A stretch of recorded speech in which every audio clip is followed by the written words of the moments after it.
uko bukeye ko bwije kivuze jeje ngata n'ibirato nambaye murabona ko nambaye ibirato kandi kiri naci cyo nshimiye Imana yo ngaha je umutima go bakuncamo kubwibazo nari mfise by'ubukene by'inzara nta n'igihumbi nagenera mu mufuko mugubu Imana irafasha nkaronka igihumbi nkagerema ko n'abantu n'abashefu bakambwira ati ingonda guha akazi nk'ubu nari maze iminsi nkora kuri Paul mugabo aho sinanaho nayo bwashike mugabo kubwo Imana yo ngaha nagiye numva abantu refrati ngo mugabo rero je nico nshima nkani ntazokwigera mpemukira Imana yo ngaha ni byiza iri kiragena inkorera nibindi iri kirabanda izobinkorera kubwo je nari hageze aho nomba ko kwiyahura kubwa amadeni n'ubukera ifise n'urugo yarahunze kubw'ibibazo nari mfise mugabo kubw'Imana yarankikije kandi umwungere wacu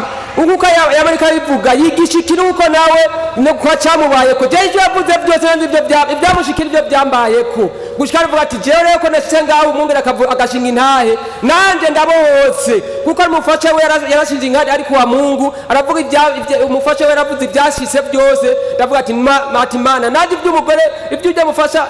ariko arashinga intahe naje iby'umufasha wanje nanje yankoreye none nanje ngiye kubohoka naje byose bigiye guhera rero umuntu wese yabaze gushira muri kibanza agiye kubohoka kandi agiye gukira ntazogenda uko yaje azogenda aronse ubwiza bw'Imana je jambo ryaje rifise n'indi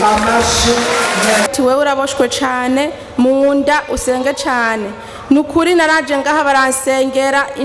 inda nkenyeye wamenga afise inda y'imvuka abantu bose baguma bavuga ko mfise imbanyi ariko ngaragara ndagura imiti biranka nagenda kwa muganga nkagura imiti bikanka shitse ngaha nukuri baransengeye ndavumesa imisonga ubu narakize nukuri kinishimiye Imana nuko je Imana yanteye iteka abana barashobora kwirirwa barangara pastor akavuga ati n'abadayimoni babazerereza mugubu nshima Imana ko ndabasize muhira sanga bari muhira ubu kwishuri ivyigwa barabitora nukuri ndashimiye Imana cyane mu mpera mashimana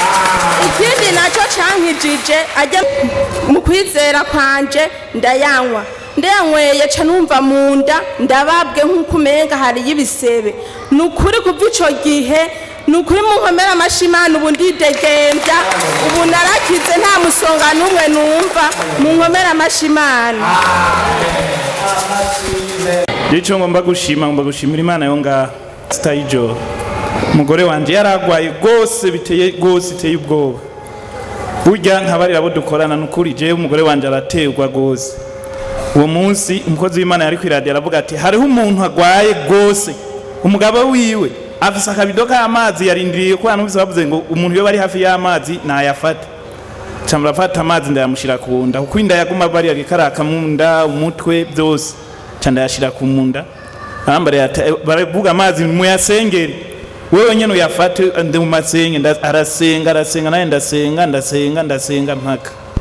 burya y'amazi ndayamuhaye arakoma induru mu iryo joro uranturiye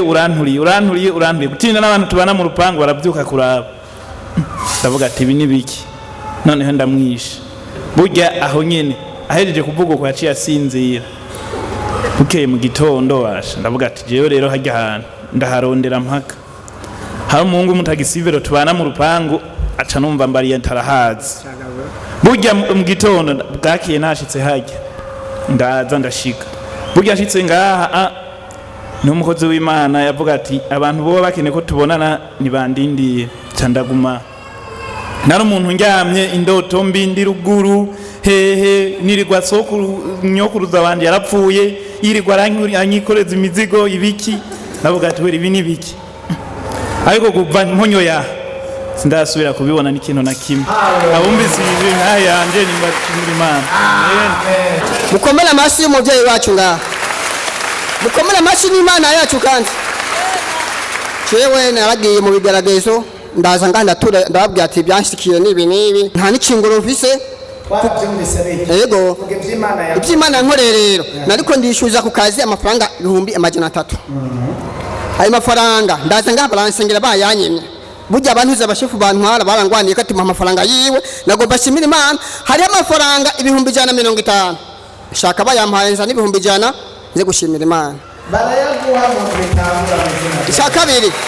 hama rero jewe nabe mu buzima busanzwe mu nzu baranyirukana ndi kumwe na madame ngaha ubuzima buranka ngaha cyandagenda ahantu bita kuri Mose igikuvanse ndonka de chambre saro n'ahantu ntekera neza amazi ari mu nzu nta na kimwe sisohoka hanze dushimire Imana cyane. Yesu ashimwe kandi naje nga mu masengesho yo kuwa gatanu misi yose uko mumbona agenda ndasambana n'abantu ntazi. Rero uwo munsi rero umukozi w'Imana yigisha ku karago ko kuwa gatanu avuga ati umuntu yagiye ku mupfumu amuha amafaranga 5,000 n'amafaranga 2,000 ninde harabura n'umuhagurisha mvuga ati nigiye kuko nari mperuka ruguru mu kwindi. Mu nyuma racu arambwira ati haguruka. Ahagurutse acambwira ati ujya mupfumu n'umugabo yagushize mu icupa. Iryo cupa rero aca gutera ko ishaka. Ubu rero ngira ndarimene niwe misi yose aja kugusambanya mwijoro ndasambana nawe misi yose nkavyuka mu gitondo umugongo wacise kuva uwo musi asengera basi ntarasubira kugaruka kandi sindasubira kubona ndi mu nzi wiwe. Ubundi yantelefona ngaha ku telefone nkiyumvira ukuntu ndamubwira ko nabivuyemo nkahorerayo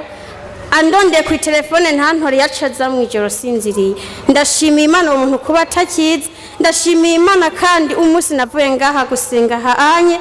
ngeze ngaho ndenze irembo inza numva ikintu kimwe kiranzibura ngaha nibuka yuko ari mama yantwaye ku mupfumu bancurura sagomene ngaha anye numva ndazunguriwe niyumvira kugaruka sanga noshika muhira ntevye kandi nkora akazi ko munzu mbandanya ntaha rero numva intege ziracitse mera nk'umuntu amazi imisi atajya